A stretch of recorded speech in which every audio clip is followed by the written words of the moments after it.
জিবরাইল আইসা বলে, নবী আমার, আপনি আপনার সন্তানকে জানায় দেন আল্লাহ পাক খুশি হইয়া ফাতেমাকে জান্নাতের মহিলাদের সর্দারনি বানায় দিছেন। আল্লাহু আকবার। সবরের মাধ্যমে পুরস্কার পেয়েছে, ঠিক না ব্যাঠি? দুনিয়ার জমিনে যেই বান্দা বান্দি সবর করবে, সবরের পুরস্কার আল্লাহ পাক জান্নাত দিবেন। আল্লাহ নবী হাদিসের ভিতরে বলছেন, আস-সাবরু সাওয়াবুল জান্নাহ, সবরের পুরস্কার ডাইরেক্ট জান্নাতের মেহমান।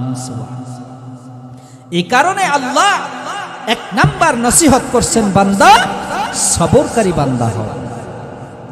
দুই নাম্বার নসিহত করছেন, আমানুস বিরু ওয়া সাবিরু, বান্দা সবরকারী হলেই হবে না, বারবার বিপদ দিব, বারবার সবর করবা।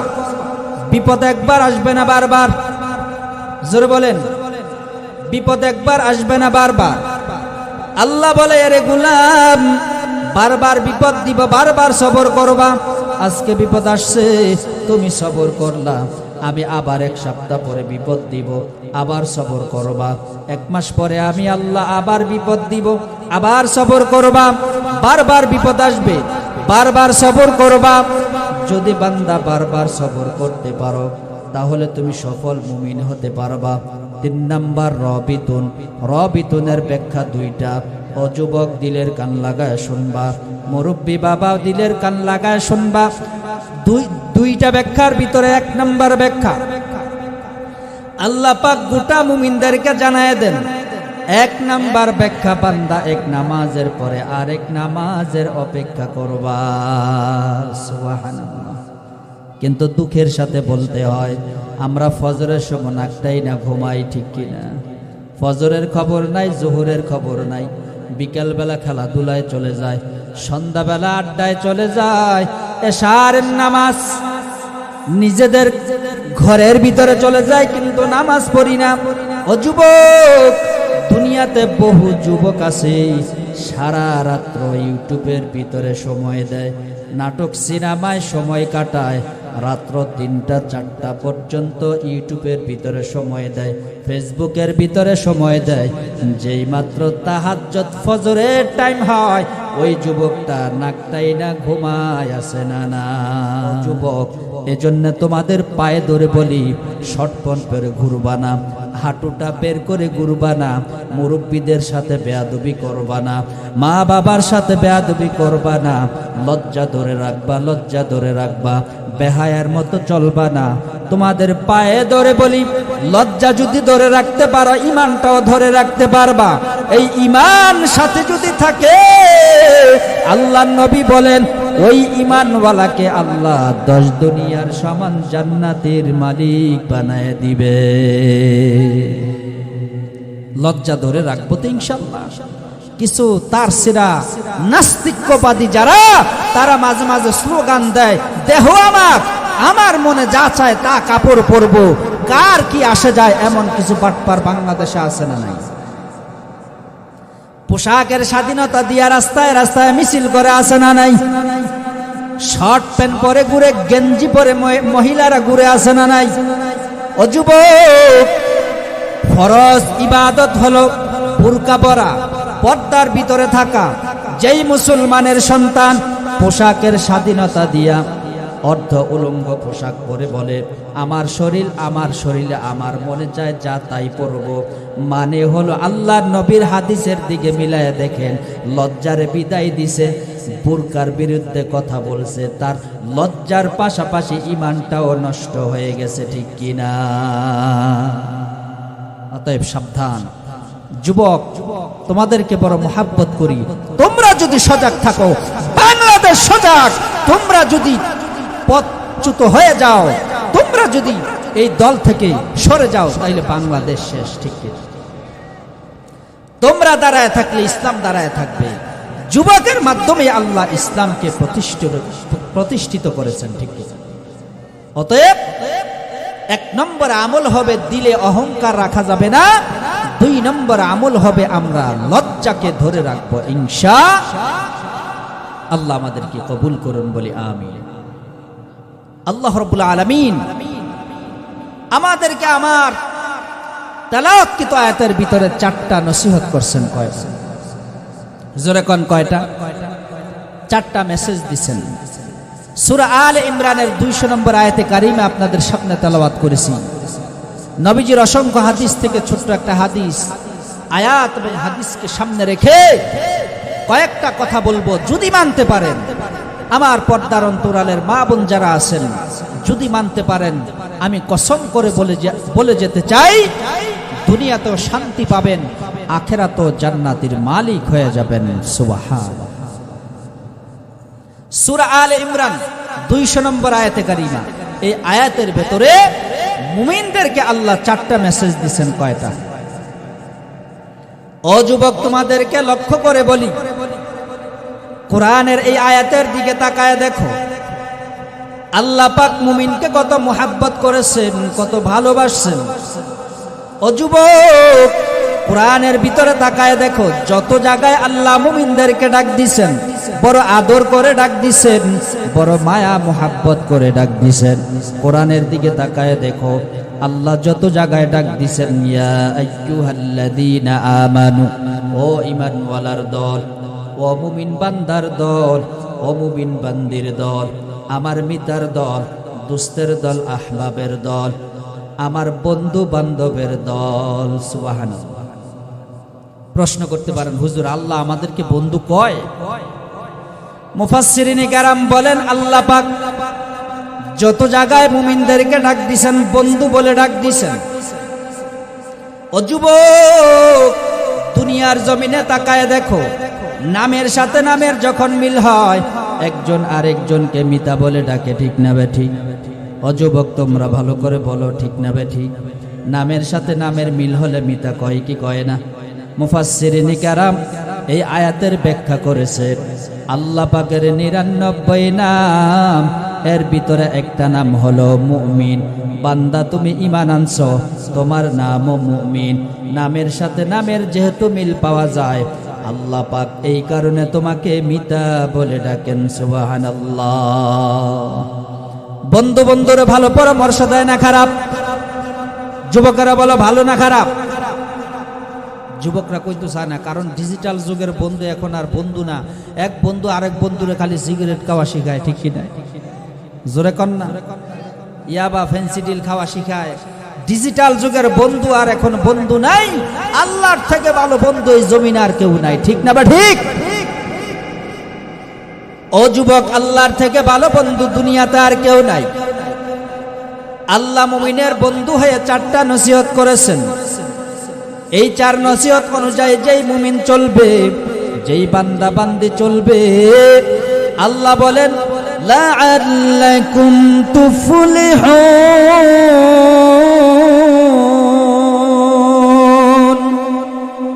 আর জোরে কর না, আল্লাহু আকবার।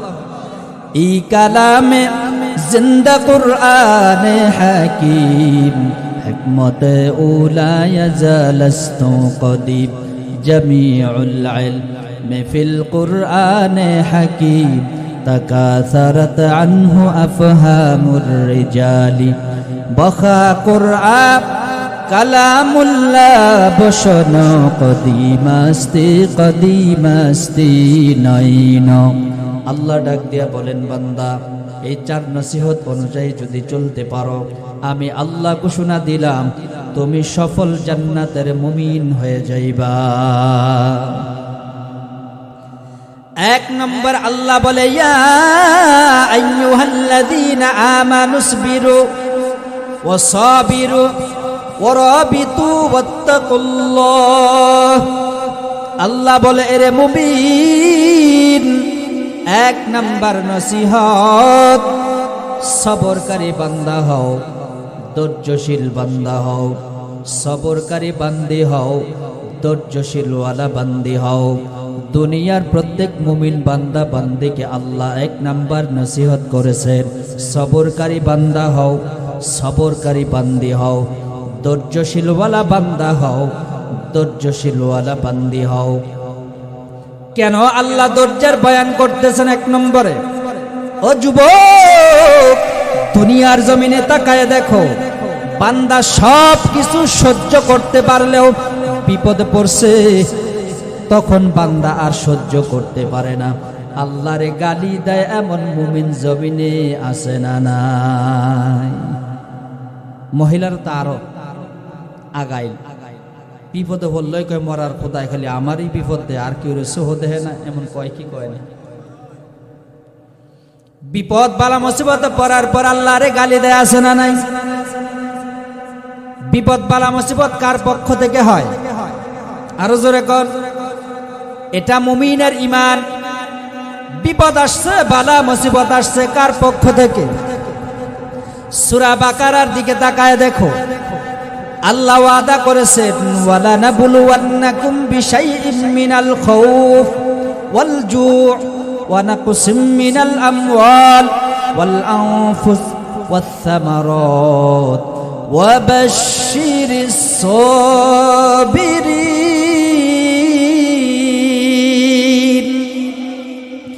আল্লাহ বলে আমি আল্লাহ অবশ্যই পরীক্ষা করবই করব। কে বলেন?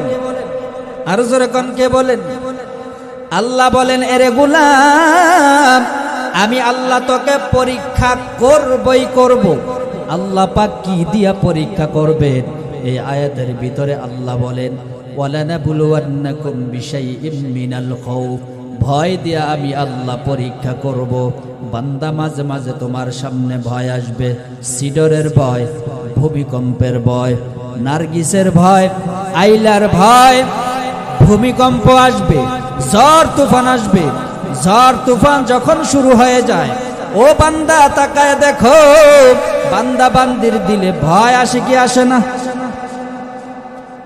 ভূমিকম্পের সময় যখন জমিনটা লাড়া শুরু হয়ে যায়, মানুষের দিলের ভিতরে ভয় আসে কি আসে না? 10 তলা বিল্ডিং এর মালিক ভাড়াটিয়ার আগে রাস্তায় দৌড়ায়, ঠিক না বেঠি? সাসা জান বাসা বিল্ডিং এর দরকার নাই, ঠিক কি না? ভয় বান্দার দিলে আসবে। ভয় কার পক্ষ থেকে হয়? আল্লাহ বলে ভয় আমি আল্লাহ তোমাকে দিব পরীক্ষা করার জন্য। ওয়াল জু' আমি আল্লাহ ক্ষুধা দিব পরীক্ষা করার জন্য। ও পর্দার অন্তরালের মাগো, একটু দিলের কানে শুনবেন। পরিবারের ভিতরে অনেক সময় অভাব হয়। ও যুবক, ও মুরব্বী বাবা, পরিবারের ভিতরে অনেক সময় অভাব হয়, অনটন হয়। ভালো তরকারি থাকবে না, ভালো খাবার থাকবে না, চাউল ডাউল থাকবে না, ভালো খাট পালং থাকবে না, ভালো কাপড় থাকবে না। পরিবারের ভিতরে অভাব অনটন অনেক সময় হয় কি হয় না? অভাবের ভিতরে পয়রা যাতে স্বভাব নষ্ট না করো, আল্লাহ বলে আমি আল্লাহ নিজেই তোমাকে অভাব দেই পরীক্ষা করার জন্য। অভাবের ভিতরে পড়ার পর দেখি তুমি চুরি করো কিনা, অভাবের ভিতরে পড়ার পর দেখি তুমি ডাকাতি করো কিনা, অভাবের ভিতরে পড়ার পর দেখি তুমি ছিনতাই করো কিনা, অভাবের ভিতরে পড়ার পর বান্দা দেখি তুমি 2 নম্বরই কাজ করো কিনা, অভাবের ভিতরে পড়ার পর ওই যে সুদখোর ঘুষখোরের কাছ থেকে টাকা আইনা সংসার চালাও কিনা আমি আল্লাহ দেখি, ঠিক কিনা? এমন মুসলমান সমাজে আছে না নাই? অভাবের ভিতরে পড়ছে, এলাকার সবথেকে বড় সুদখোরের কাছ থেকে টাকা আইনা অভাব দূর করতে চায়, আছে না নাই? আল্লাহ কয় তোর অভাব দিছি পরীক্ষা করার জন্য। তুই দি সুদখোরের কাছে গেলি, তুই দি ঘুষখোরের কাছে গেলি, তুমি তো পরীক্ষায় পাশ করতে পারো নাই, বরং ফেল করলা, ইমান তোমার শেষ করলা, ঠিক কিনা? এমন আছে না নাই মুসলমান? সাপ্তাহিক কিস্তি, মাসিক কিস্তি আছে না নাই সমাজে? জোরে কন। অভাবে পইরই তো টাকা আনে, ঠিক না বে ঠিক? আর অভাব দেন কে? আমরা কি নবীর পরিবারের থেকে বড় পরিবার হয়ে গেলাম? ও যুবক, নবীর মুহাব্বত দিলে ঢুকাও। দুনিয়াতে নবীর থেকে বড় কেউ নাই। এত বড় নবী হওয়ার পর নবীর পরিবারে অভাব ছিল কি ছিল না? নবীর পেটের ভিতরে নবীজি পাথর বাঁধছেন। নবীর পরিবারের দিকে তাকাও রে যুবক, ও ও পর্দার অন্তরালের মা, নবীর পরিবারের দিকে একটু তাকাও। আমরা তো নবীর থেকে বড় হই নাই, নবীর পরিবার থেকে বড় হই নাই, হযরত ফাতেমা রাদিয়াল্লাহু তাআলা আনহা থেকে বড় হতে পারি নাই। হযরত ফাতেমা দুনিয়ার সবথেকে সুন্দরী নারী ছিলেন। হাদিসের ভিতরে আসছে নবীজির যেমন চেহারা আল্লাহ দান করছেন, বাবার চেহারা মেয়েরা পায় কি পায় না? জোরে কর। বাবার চেহারা হুবহু নবীজিকে আল্লাহ যেই চেহারা দিয়েছেন, ও মুমিন, হযরত ফাতেমা রাদিয়াল্লাহু আনহাকে আল্লাহ সেম হুবহু চেহারা দিয়েছেন। হযরত আলী বলেন, মসজিদে নববীর ভিতরে যাইতাম, নবীজির সুন্দর চেহারার দিকে তাকায় থাকতাম। যখন নবীকে ছেড়ে বাড়িতে আসতাম, হযরত ফাতেমার চেহারার দিকে তাকায় থাকতাম, কারণ নবীর চেহারা হুবহু ফাতেমাকে আল্লাহ দান করছেন। দুনিয়াতে ফাতেমার থেকে সুন্দরী মহিলা আর নাই। এত সুন্দরী হওয়ার পর, ও পর্দার অন্তরালের মা, এত সুন্দরী হওয়ার পর ঘরের ভিতরে কি পরিমাণ অভাব। হাদিসের একটা ঘটনা শোনাই, দিলটাকে নরম করে দেন। নবীজি একবার ফাতেমার দরজায় হাজির। ফাতেমার দরজায় দাঁড়াইয়া নবীজি ফাতেমাকে ডাক দেয়, ফাতেমা ঘরের ভিতরে আসো। ভিতর থেকে কোনো জবাব নাই। নবী আবার ডাক দিছেন, ফাতেমা ঘরের ভিতরে আসো। ভিতর থেকে কোনো জবাব নাই। নবী আবার ডাক দিছেন, ফাতেমা ঘরের ভিতরে আসো। ভিতর থেকে কোনো জবাব নাই। তিনবার ডাক দেওয়ার পর নবী আবার বাড়ির দিকে রওনা। পিছন দিক দিয়ে কান্না জড়িত কণ্ঠের ফাতেমার আওয়াজ। ফাতেমা ডাক দিয়া বলে, বাবা, আমি তোমার প্রথম ডাকও শুনলাম, দ্বিতীয় ডাকও শুনলাম বাবা, তৃতীয় ডাকও শুনলাম বাবা, কেন জবাব দেই নাই বাবা? শুনে যাও, তুমি তো রহমাতুল লিল আলামিন, সাইয়্যিদুল মুরসালিন। আপনার ডাকে যদি সাড়া না দেয়, আল্লাহ হাসরের মাঠে আমাকে ধরবেন। কেন ডাকে সাড়া দিতে পারি নাই বাবা? একটু যদি শুনে যাইতেন। নবীজি আবার কান্না জড়িত কণ্ঠ পাওয়ার পর দৌড় দিয়া দরজার সামনে গেলেন। ফাতেমা ডাক দিয়া বলে, বাবা, তোমার তিনটা ডাক আমি শুনলাম, জবাব দিতে পারি নাই কেন বাবা? শুনে যাও। ফাতেমা ডাক দিয়া বলে, বাবা, আমার শরীরে এমন একটা কাপড়, যেই কাপড় দিয়া মাথা ডাকলে বাবা পা খুলে যায়, পা ডাকলে বাবা মাথা খুলে যায়, যেই কারণে বাবা আমি পর্দা করে তোমার সামনে দাঁড়াতে পারি নাই। ও বাবা, এই কাপড় দিয়া তোমার সামনে আমি কিভাবে দাঁড়াবো? এই কারণে ডাকে সাড়া দিতে পারি নাই। কিতাবে আসছে, নবী আবার দরজার ফাঁক দিয়া নবীর চাদর মুবারক দিছেন। ওই চাদর দিয়া হযরত ফাতেমা রাদিয়াল্লাহু তাআলা আনহা পর্দা আবৃত করে দরজা খুলছেন। দরজা খোলার পর নবী আবার তাকায় দেখে, কলিজার টুকরা ফাতেমার সুন্দর চক্ষু দুইটা গর্তের ভিতরে ঢুকে গেছে। ও ফাতেমা, কয়দিন পর্যন্ত খাবার পাও না? ফাতেমা বলে, বাবা, আজকে 3 দিন পর্যন্ত ঘরের ভিতরে খাবার নাই। আমি বড় মানুষ, সহ্য করতে পারি বাবা, তোমার 2 নাতি হাসান হুসাইন সহ্য করতে পারে না। বারবার আমি মার কাছে খানা চাই, আমি খানা দিতে পারি না। দুনিয়ার প্রত্যেকটা মা সন্তানকে বারবার খাওয়ানোর জন্য পাগল। সন্তান খাইতে চায় না, মা জোর করে খাওয়ায়। এমন দৃশ্য দুনিয়ার জমিনে, কিন্তু আমার 2 সন্তান আমার কাছে বারবার খানা চায়, আমি খানা দিতে পারি না বাবা। এর থেকে বড় দুঃখের দৃশ্য জমিনে হইতে পারে না বাবা। নবী আবার ফাতেমাকে পরীক্ষা করতেছেন। ও ফাতেমা, অভাবের ভিতরে থাকার পর বলো, আল্লাহর প্রতি বেজার না খুশি? ফাতেমা বলে, বাবা, না খাইতে খাইতে দুনিয়া থেকে বিদায় হয়ে যাব, এরপরও আমি আল্লাহর প্রতি খুশি আছি, খুশি আছি, খুশি আছি। এমন সময় জিবরাইল আলাইহিস সালামের আগমন। জিবরাইল আইসা বলে, নবী আমার, আপনি আপনার সন্তানকে জানায় দেন, আল্লাহ পাক খুশি হইয়া ফাতেমাকে জান্নাতের মহিলাদের সর্দারনি বানায় দিছেন। আল্লাহু আকবার। সবরের মাধ্যমে পুরস্কার পেয়েছে, ঠিক না ব্যাঠি? দুনিয়ার জমিনে যেই বান্দা বান্দি সবর করবে, সবরের পুরস্কার আল্লাহ পাক জান্নাত দিবেন। আল্লাহ নবী হাদিসের ভিতরে বলছেন, as-sabru sawabuhul জান্নাহ, সবরের পুরস্কার ডাইরেক্ট জান্নাতের মেহমান। এই কারণে আল্লাহ এক নাম্বার নসিহত করছেন, বান্দা সবরকারী বান্দা হও।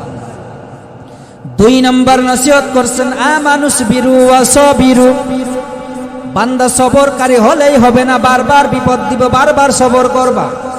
বিপদ একবার আসবে না বারবার, জোরে বলেন, বিপদ একবার আসবে না বারবার।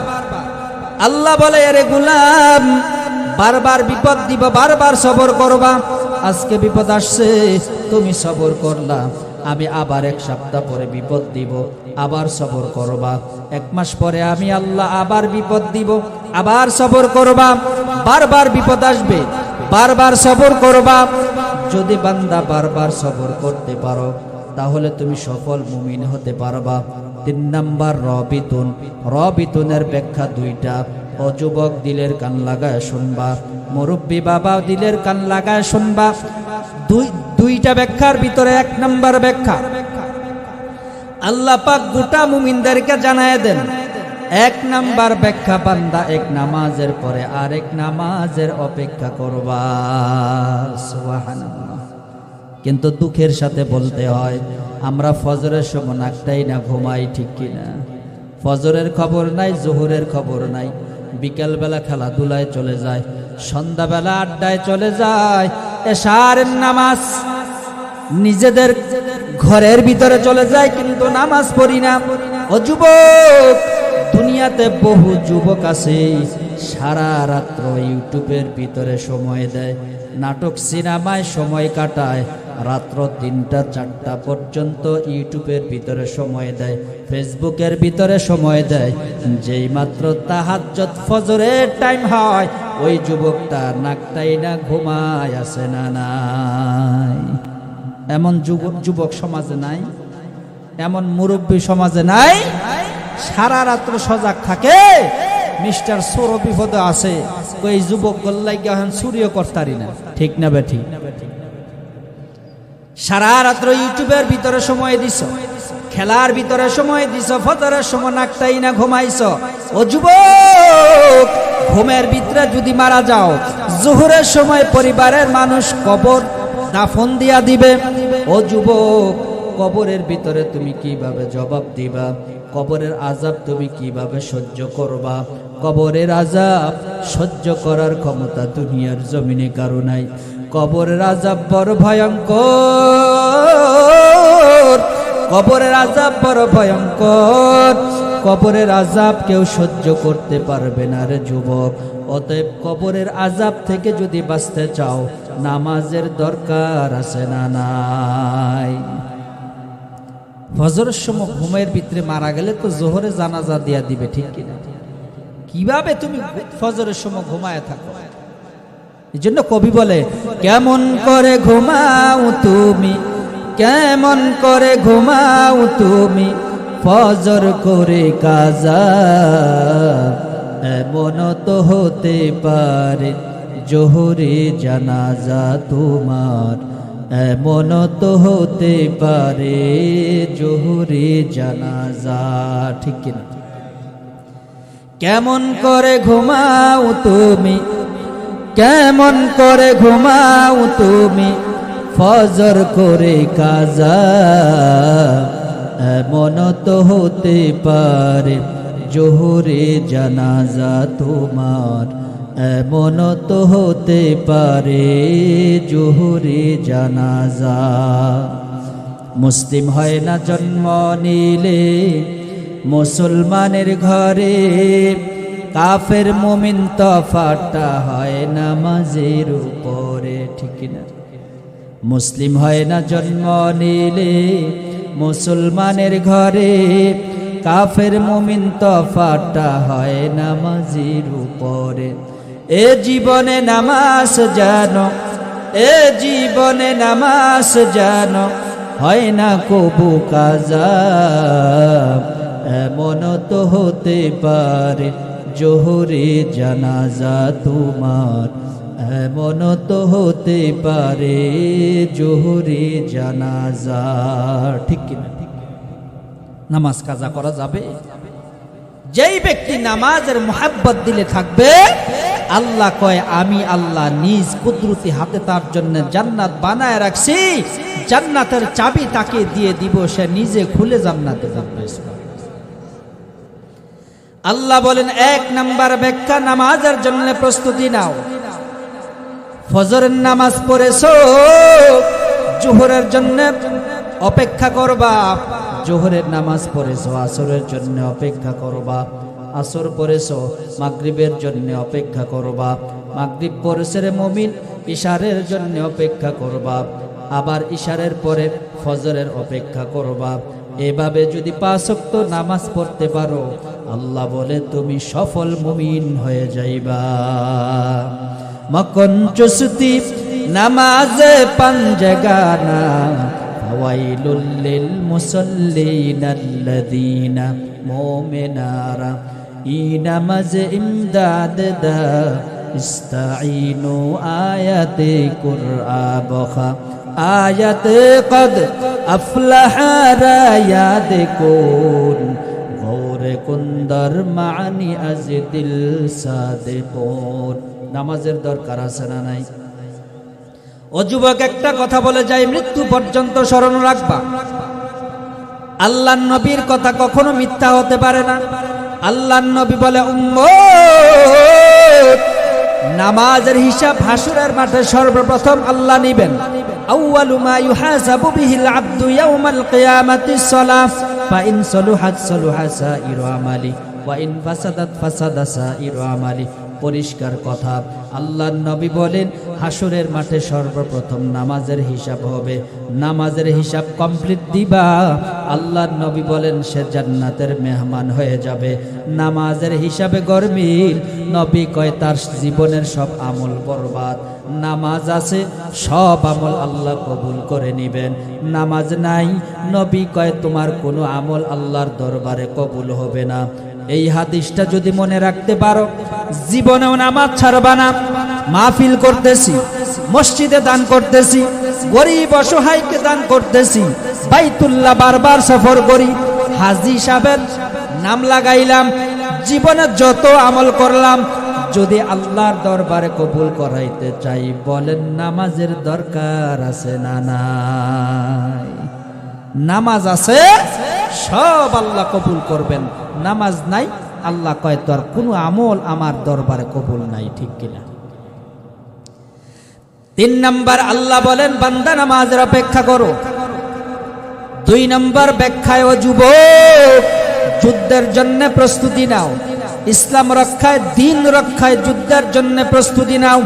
যুদ্ধের জন্য কিভাবে প্রস্তুতি নিবারে যুবক? ইসলামের বিরুদ্ধে যারা কথা বলবে, নাস্তিক বেঈমান যারা কথা বলবে, ইসলাম নষ্ট করার ষড়যন্ত্র যারা করবে, তাদের বিরুদ্ধে রুখে দাঁড়াতে হবে। যেখানেই নবীর বিরুদ্ধে কথা হবে, যেখানেই নবীকে ব্যঙ্গ করবে, জিহ্বা টান দিয়ে ছিঁড়ে ফেলতে হবে। ঠিক না বেঠিক? ঠিক না বেঠিক? জোরে বলো যুবক। জিহ্বা টেনে ছিঁড়ে ফেলতে হবে, কারণ আমার সব থেকে বেশি মূল্য হলো আমার রাসূল। ঠিক কিনা? আল্লাহর নবী বলে ততক্ষণ পর্যন্ত তুমি মুমিন হতে পারবে না যদি তোমার জীবনের চাইতে বেশি মুহাব্বত আমি নবীকে না করতে পারো। ঠিক কিনা? লা ইউমিনু আহাদুকুম হাত্তা আকুনা হাব্বা ইলাইহি মিন ওয়ালিদিহি ওয়া ওয়ালাদিহি ওয়ান নাস আজমাইন। নবীর হাদিস। ও যুবক, দিলের কান লাগায় শোনো। আল্লাহর নবী বলেন, রে উম্মত, আমি নবীকে তোমার জানের চাইতে, তোমার মালের চাইতে, তোমার সন্তান সন্ততি, তোমার মা বাবা যা কিছু আছে সব থেকে বেশি মুহাব্বত যদি করতে পারো, তাহলে তুমি মুমিন হতে পারবা। যদি না করতে পারো, তুমি কখনো মুমিন হতে পারবে না। ঠিক কিনা? তাহলে জীবনের সব থেকে বেশি কারে মুহাব্বত করতে হবে? নবীকে মুহাব্বত করতে হবে। তবে কিভাবে করব? মুহাব্বতের একটা মাপকাঠি নবীজি দিয়ে গেছেন। ঠিক কিনা? আপনি যে কোনো দল করেন, দলের থেকে যখন ডাক আসবে, আপনি যদি কম্বলের নিচে ঘুমায় থাকেন, তাইলে দল আপনারে খুব সম্মান করব। জোরে কোন, নাকি উল্টা আরো ফাসাদ দিব? নবী কয় আমি নবীকে মুহাব্বত কিভাবে করবা? মান হাব্বা সুন্নতি ফাকাদ আহাব্বানি। নবী মাপকাঠি দিছেন, আমি নবীরে মুহাব্বত করার মাপকাঠি হইল আমি নবী যে সুন্নত রাইখা গেছি সুন্নতকে মুহাব্বত করবা। নবীর সুন্নত তোমার মাথা থেকে পা পর্যন্ত আছে, তাইলে আর তোমার পোস্টার হ্যান্ডেল লাগাইতে হবে না, বলতে হবে না আপনি আল্লাহর আশেক, নবীর আশেক। দেখলেই বোঝা যাবে আপনি যে নবীর আশেক, ঠিক কিনা? নবীর সুন্নত মাথা থেকে পা পর্যন্ত রাখবেন, তাইলেই নবীকে মুহাব্বত করা হবে। আর নবীকে মুহাব্বত করতে পারলে নবী বলে কানা মাই ফিল জান্নাহ, আমি নবী তোমার সাথে করে জান্নাতে ঢুকবো। সুবহানাল্লাহ, আমি নবীর সাথে জান্নাতে থাকতে পারবা। তাইলে নবীরে মুহাব্বত করার দরকার আছে না নাই? জোরে কোন, দরকার আছে না নাই? সব থেকে বেশি নবীকে মুহাব্বত করব সুন্নতের মাধ্যমে। আল্লাহ তৌফিক দান করুন। যুদ্ধের জন্য প্রস্তুতি নাও, এটা কোরআনের আয়াতের ব্যাখ্যা। চতুর্থ নম্বর আল্লাহ পাক বলেছেন ওয়াত্তাকুল্লাহ, একেবারে লাশ। চারটা মেসেজের শেষ মেসেজ হলো আল্লাহ বলেন ওয়াত্তাকুল্লাহ, এরে বান্দা দিলের ভিতরে আমি আল্লাহর ভয় ঢুকায় রাখবা। কার ভয়? আরো জোরে কান, কার ভয়? দিলের ভিতরে কার ভয় ঢুকাবো? একটু জোরে সরে বলেন আল্লাহু আকবার। আরো জোরে বলেন আল্লাহু আকবার। মুহাব্বতে মুসলমানের কণ্ঠে বলেন আল্লাহু আকবার। আল্লাহর ভয় যে দিলে ঢুকামো, আল্লাহ আছে তো নাকি? না ছুটি মুড়ি লইয়া কোথাও গেছে, আমেরিকা পাকিস্তান ঘুরতেছে নাকি? আল্লাহ কোথায় আছে? ওয়ানাহনু আকরাবু ইলাইহি মিন হাবলিল ওয়ারিদ। আল্লাহ বলে বান্দা তোর ঘাড়ের যে শাহরগ আছে এর থেকে কাছে আমি আল্লাহ তোর সাথে বসবাস করি। আল্লাহু আকবার। আল্লাহর ভয় কোথায় রাখবো? নাকি নেতার ভয়, সন্ত্রাসের ভয়? দিলে কার ভয় থাকবে? হুজুর দিলে যে আল্লাহর ভয় রাখমু, আল্লাহ আসেনি। কিছু নাস্তিক বেঈমান তো আছে, কয় দেয়ার ইজ নো গড, দুনিয়াতে বলে আল্লাহ বলতে কিছু নাই। জোরে কন্যা না উজুবিল্লাহ। এমন কিছু বাটপার বাংলাদেশে আসেনি, দারুইনের থিওরি প্রচার করে। বড় দুঃখের সাথে বলতে হয় এখনো ৯২% মুসলমানের দেশে কলেজ ভার্সিটিতে দারুইনের থিওরি প্রচার করা হয়। দারুইনের থিওরি মুসলমানের সন্তান। যেই সমস্ত বাটপারেরা বলবে তাদের বংশধর বান্দর, এদের জুতা পিটা করে বলবা বান্দর তো গাছের আগায় জংলায় থাকে, মানুষের সাথে তোরা কি করস? জুতা পিটা করে জংলায় পাঠাইতে হবে, ঠিক কিনা? মানুষকে আল্লাহ নিজের কুদরতি হাতে বানাইছেন। আমরা আদম সন্তান, কিন্তু তারা নিজেদের পরিচয় দেয়, তারা বলে বান্দরের ঘরের বান্দর। নাউজুবিল্লাহ। আবার ঘুরে ঘুরে কয় দুনিয়ার সব কিছু নিজে নিজে হইছে, দুনিয়াতে আল্লাহ বলতে কিছু নাই। নাউজুবিল্লাহ। আসলে শয়তান তাদের চোখে, ব্রেনে সব জায়গায় প্রস্রাব করে দিছে, যে কারণে আল্লাহর তালাশ খুঁজেই পায় না, ঠিক কিনা? যুবক তোমাদেরকে বলে যায় বেশি দূরে যাওয়া লাগে না মিয়া, তোমার মাথা থেকে পা পর্যন্ত একটু তাকাইবা, দেখবা আল্লাহর দেখা যায়, ঠিক কিনা? তোমার সুন্দর চেহারাটা কে বানাইছে?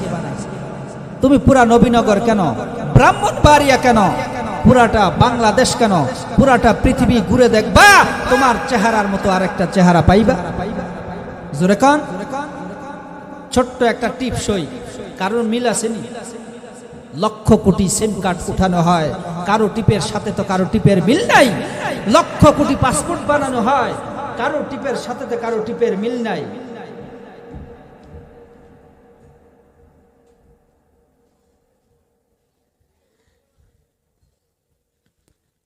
এই যে আল্লাহ পরিবর্তন করছেন ছোট্ট টিপের মাধ্যমে, এটা কে করছেন? জোরে কোন। এই ছোট্ট জিনিসের ভিতরে পরিবর্তনকারী পৃথিবীর আর কেউ পারবে? জোরে কোন। এর ভিতরে তাকাইলে আমার আল্লাহর পাওয়া যায়, ঠিক কিনা? আসমান কে বানাইছেন? খুঁটি আছে। বান্দা তুমি বিল্ডিং বানাও, পিলারের অভাব নাই, খুঁটির অভাব নাই। এত বিশাল আকাশ আল্লাহ বানাইছেন, ৭টা আকাশ, কোন খুঁটি আছে? একটু চিন্তা করে দেখো রে যুবক, আমার আল্লাহ পাকের তালাশ তুমি খুঁজে পাইবা। দুনিয়ার চন্দ্র সূর্যের দিকে তাকায় দেখো, পূর্ব থেকে উদিত হয়, পশ্চিমে অস্ত যায়। চন্দ্র আল্লাহ বানাইছেন। এইগুলি জিনিসের দিকে তাকাইলে আমার জাত পাক আল্লাহর তালাশ খুঁজে পাওয়া যায়, ঠিক কিনা? রাত্র কি বানাইছে? এটার যদি লম্বা করে কিয়ামত পর্যন্ত দেয়, কোন নেতা আসেনি এটার দিন বানাইতে? দিন যদি লম্বা করে কিয়ামত পর্যন্ত দেয়, কোন নেতা আসেনি এটার রাত্র বানাইতে? আচ্ছা মানুষ বলো দেখি, রাতটি কেন কালো? চাঁদ সূর্য কোথা হতে পেল এত আলো, ঠিক কিনা? ফুলগুলো সব নানান রঙের কেমন করে হয়? পাতাগুলো সবুজ বটে, ফুলের মতো নয়। দুধ কেন হয় সাদা, মরিচ কেন জাল? আমগুলো সব পাকলে পরে কেমনে হয় তা লাল? আমরা সবাই বাস করি ভাই এই দুনিয়ার রঙে, হাতের রেখা আর চেহারা মিলে না কারো সঙ্গে, আর মিলে না কথার ধরন, আঙ্গুলের টিপ। আল্লাহ তাআলা একজন আছেন, প্রমাণ হলো ঠিক। আরো জোরে কন্যা ঠিক, আরো জোরে বলো যুবকরা, বলো ঠিক কিনা? হার গিয়া হে কে আজ জমিনে রুয়াত, ওয়াহদাহু লা শারিক লাহু গুয়াত, কাদেরে কুদরত দারি বরকামাল, আনতা রব্বি আনতা হাসবি দুল জালাল, তুহি কাদের জলিলুল্লাহ জাহাদার, বাহার হালে তুহি মেরা নিগাহদার। আল্লাহ কয়জন? আরো জোরে কর। কুল হুয়াল্লাহু আহাদ, আল্লাহুস সামাদ, লাম ইয়ালিদ ওয়া লাম ইউলাদ ওয়া লাম ইয়াকুল লাহু কুফুয়ান আহাদ। আল্লাহ কয়জন? ও বান্দা, দিলের থেকে শুনবা, আল্লাহরে মানা যায় কিন্তু দেখা যায় না, ঠিক কিনা?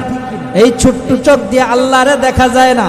আল্লাহকে মানতে পারবা, আল্লাহকে মেনে যদি কবরে যাও, আল্লাহ বলেন আমি আল্লাহর ঈমান নিয়ে যদি কবরে যেতে পারো, আমি আল্লাহ দুনিয়ার 10টা দুনিয়ার সমান জান্নাতের মালিক বানায় দিব। বেহেশতে আযা কে আজারে নবাশো, কাছে রাবা কাছে কারি নবাশো, হর কে দারত খৌফে হক দর দিল মাদার, জান্নাতুল মাওয়া দেহদুরা মাকাম। আল্লাহ পাক জান্নাত বানায় রাখছেন প্রত্যেকটা মুমিনের জন্য। বান্দা, আল্লাহ পাক তোমাকে জান্নাত দান করবেন যদি আল্লাহর বিশ্বাস নিয়ে কবরে যেতে পারো, ঠিক কিনা? দিলে কার ভয় থাকবে? জোরে কান। আবার আবার রিপিট করতেছি। আল্লাহ পাক রব্বুল আলামিন মুমিনদেরকে লক্ষ্য করে 4টা মেসেজ দিয়েছেন। কয়টা? 1 নাম্বার মেসেজ, ও মুমিনের দল, সবরকারী বান্দা হও। 2 নাম্বার, সবরের উপরে অটল থাকবা। 3 নাম্বার, এক নামাজের পরে আরেক নামাজের অপেক্ষা করবা। 4র্থ নম্বর, বান্দা দিলের ভিতরে আমি আল্লাহর ভয় ঢুকাইবা। এই 4টা মেসেজ যদি তুমি মানতে পারো, আমি আল্লাহ ঘোষণা দিলাম, লাআল্লাকুম তুফলিহুন। আল্লাহ বলেন ওই মুমিনটা সফল মুমিন, জান্নাতের মেহমান। তাহলে এই 4টা মেসেজের উপরে আমল করবো তো ইনশাআল্লাহ। 1 নাম্বার হলো সবরকারী হও। পুরা 4টা বিষয় আলোচনা করলে সারা রাত্র চলে যাবে। একটা বিষয় একটু টাচ দিয়া যায়। ও পর্দার অন্তরালের মা, ও যুবক বাবাজিরা, ও মুরব্বী বাবা, 1 নাম্বার সবরকারী হও। সবরকারীর পুরস্কার আল্লাহ পাক কি পরিমাণ রাখছেন। নামাজি, রোজাদার, হাজি, গাজী, যত ইবাদতকারী আছে, আল্লাহর নবী বলেন সব থেকে বেশি মর্যাদাপূর্ণ হলো সবরকারী গোলাম। হাসরের মাঠে আল্লাহ 2টা পুরস্কার নিজের হাতে দিবেন। কয় পুরস্কার? ও আমার পর্দার অন্তরালের মা, দিলের কান লাগায় শুনবেন। 2টা পুরস্কার আল্লাহ নিজের হাতে দিবেন। 1 নাম্বার পুরস্কার, قال النبي صلى الله عليه وسلم الصوم لي ওয়া আনা আজিজি বি। হাদিসে কুদসি, রোজা আমি আল্লাহর, এর পুরস্কার আমি আল্লাহ নিজের কুদরতি হাতে দান করব। 2 নম্বর পুরস্কার বড় চমৎকার ভাবে আল্লাহর নবী বলছেন, হাসরের মাঠে বাবা আদম নবী থেকে নিয়ে কিয়ামত পর্যন্ত প্রতিটা মানুষ হাসরের মাঠে দাঁড়ায় থাকবে। আল্লাহ পাক জান্নাতের আরশে আজিমের নিচে ভিআইপি কেবিনের ভিতরে ওই বান্দাদেরকে দাঁড় করায় দিবেন। কোন বান্দাদেরকে দাঁড় করাবেন? আল্লাহর নবী বলেন, ইদুআ কাযিমাল গায়জি আলা রউসিল খালায়েক ইয়াউমাল কিয়ামাহ। ও যুবক, আল্লাহর নবী বলেন, হাসরের মাঠে ওই ব্যক্তিদেরকে আল্লাহ ভিআইপি কেবিনে দাঁড় করাবেন। কোন ব্যক্তিদেরকে দাঁড় করাবেন? যারা রাগ গুসা উঠেছে, ধৈর্য ধারণ করেছে, ঝগড়া করে নাই, রাগ গুসা নিয়ন্ত্রণ করেছে, ওই ব্যক্তিদেরকে দাঁড় করাবেন। দুনিয়ার জমিনে বিপদ আসছে, বালা মুসিবত আসছে, ওই বান্দা নিজেরে কন্ট্রোল করছে, আল্লাহরে গালি দেয় নাই, সবর করছে, ওই ব্যক্তিদেরকে আল্লাহ ধরে ধরে জান্নাতের ভিআইপি কেবিনের ভিতরে দাঁড় করায় দিবে। এবার আল্লাহ নিজের কুদরতি হাতে তাদেরকে পুরস্কার বিতরণ করবেন। বাবা আদম নবী থেকে নিয়ে কিয়ামত পর্যন্ত প্রতিটা মানুষ তাকায় দেখবে। পুরস্কারটা এত বড় থাকবে, এত দামি থাকবে, পুরস্কারগুলি দেখার পর প্রতিটা মানুষ হায় আফসোস করবে। যারা এই পুরস্কার থেকে বঞ্চিত হবে তারা কি আফসোস করবে?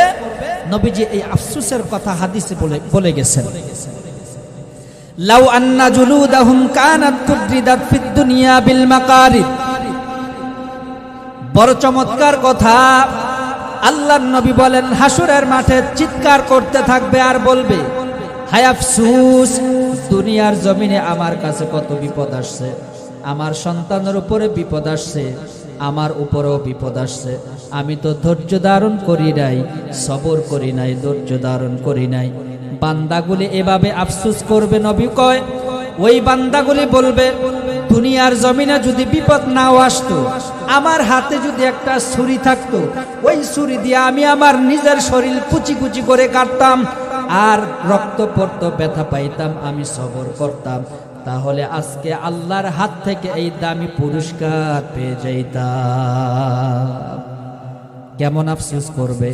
নবী কয়, হাউমাও করে চিৎকার করে কান্না করবে আর বলবে, দুনিয়াতে যদি আমার হাতে ছুরি থাকতো, নিজের শরীর নিজেই কাটতাম, সবর করতাম, ব্যথা পাইতাম আর সবর করতাম, তাইলে আজকে এই সম্মান আমি পাইতাম, আল্লাহর হাত থেকে দামি পুরস্কার পাইতাম। এভাবে চিৎকার করবে, আফসোস করবে। ও বান্দা, তাহলে আল্লাহ পাকের ওই হাসরের মাঠে মানুষের সামনে আফসোস করার চাইতে দুনিয়ার জমিনে একটু বিপদ আসবে, সবর করবা, ওই পুরস্কারের মালিক হতে পারবা, ঠিক কিনা? পুরস্কার অনেক বড়। কোরআনে আল্লাহ বলছেন, ইন্নামা ইউওয়াফাস সাবিরুনা আজরাহুম বিগাইরি হিসাব। আল্লাহ বলে, যেই ব্যক্তি সবর করবে, আমি আল্লাহ ঘোষণা দিলাম, ওই ব্যক্তিকে অপরিমিত নেয়ামত দান করব। মানুষকে তো হিসাব করে দেওয়া হয়, আল্লাহ কয় তাদের ব্যাপারে কোনো হিসাব নাই, দুনিয়া তো বেহিসাব, আখেরাতেও বেহিসাব আমি দান করব। তাইলে সবর করার দরকার আছে না নাই? জোরে কন। যেই ব্যক্তি এই গুণটা অর্জন করতে পারবে, আজকের এই মাহফিল কামিয়াব হয়ে যাবে। আমার মা বোনদেরকে বলবো, সদূর সেই ঢাকা থেকে আসলাম, ঢাকা নরসিংদী থেকে আসলাম দিনের কিছু কথা বলবার জন্য। এখানে কয়েকটা পয়েন্ট আজকের এই জান্নাতের বাগান কবুল হয়ে যাবে আমরা যদি এগুলি স্মরণ রেখে আমল করতে পারি। 1 নাম্বার হবে, আমার দিলে কোনো অহংকার রাখবো না, কারণ অহংকারের মালিক আল্লাহ, ঠিক কিনা? অহংকার দূরে সরাবার জন্য একটা মেডিসিন দিয়ে যায়, দিব? জোরে কোন? ডাক্তার অনেক সময় কঠিন রোগ সারাবার জন্য প্রেসক্রিপশন করে, অ্যান্টিবায়োটিক দেয়, ঠিক না ভাই? ঠিক। আপনি আপনার দিলে অহংকার কিভাবে সরাবেন? এটার অ্যান্টিবায়োটিক ট্যাবলেট হলো আল্লাহর নবী বলেন, আল্লাহর নবী বলেন আলবাদিউ বিসসালামি বারিউম মিনাল কিবার। দিলের থেকে যদি অহংকার সরাইতে চাও, একটাই মেডিসিন, রাস্তা দিয়ে হাঁটবা, যারে পাইবা তারে আগে আগে সালাম দিবা। সুবহানাল্লাহ। যারে পাইবা, ফকির নাই, মিসকিন নাই, রিকশাওয়ালা নাই, ভ্যান গাড়ি নাই, ড্রাইভার নাই, মুসি নাই, সামার নাই, মুসলমান দেখছেন, আগে আগে সালাম দিবেন। তাইলে অহংকার দিলের থেকে একেবারে ধুয়ে মুছে সাফ হয়ে যাবে। ঠিক কিনা? নবী কইছেন, জ্ঞানের ভান্ডার নবী, ফিলোসফার নবী বলে গেছেন, নবীর থেকে বড় আমরা কোন সাহাবী নবীর আগে সালাম দিতে পারে নাই। হাদিস প্রমাণ। ঠিক কিনা? নবীর সম্মান কমে গেছে। কথা কন না? নিজের যত ছোট বানাবেন আল্লাহ তত সম্মান দিবেন। ঠিক কিনা? এটা নবীর ওয়াদা। নবীজির আগে কোন সাহাবী নবীজিকে সালাম দিতে পারে নাই। সেম হযরত আবু বকর সিদ্দিক রাদিয়াল্লাহু আনহু, তিনাকেও কোন সাহাবী আগে সালাম দিতে পারে নাই, তিনি সবার আগে দিতেন। সম্মান কমছে না বাড়ছে? নবীর পরে সবথেকে মর্যাদা কার? হযরত আবু বকর সিদ্দিক রাদিয়াল্লাহু আনহু। সালামের মাধ্যমে আল্লাহ সম্মান বাড়ায় দিয়েছে। দিব তো ইনশাআল্লাহ।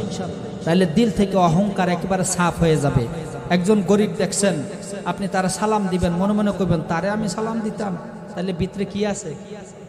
তাহলে কি আছে? এটারে সরানোর লাগে তাড়াতাড়ি আগে সালাম দিবেন। ঠিক না ভাই? ঠিক। তাইলে আপনার দিলে অহংকার মুক্ত হবেন, আপনার দিল সাফ হবে। আর যদি এই অহংকারটা রাখেন, তো তারে আমি সালাম দিতাম, হ্যাঁ হইল ছোট গোষ্ঠীর, আমি হইলাম বড় গোষ্ঠীর, তারে সালাম দিতাম, আপনার দিলে অহংকার আছে। আমি 1000 বার কসম করে বলতে পারি, নবী কয় লা ইয়াদখুলুল জান্নাহ, তুমি জান্নাতে ঢুকতে পারবে না। এই ফতোয়া আমি দিলাম, কোন বাপের বেটা থাকলে এই ফতোয়া সরাইতে পারবে না। যাররা পরিমাণ দিলে অহংকার থাকবে, নবী কয় সে জান্নাতে ঢুকতে পারবে না। তাইলে এই অহংকার সরাবার জন্য যারে পাবেন তারেই সালাম দিবেন, তাহলে আমার দিল অহংকার মুক্ত হবে, দিল পরিষ্কার হবে। ঠিক কিনা? 1 নম্বর পয়েন্ট, বেশি বেশি সালাম দিব, অহংকার দূরে সরায় দিব। 2 নম্বর পয়েন্ট, লজ্জা ধরে রাখবো। আমার মা বোনদেরকে বলবো নিজেরা পর্দাশীল হয়ে যান।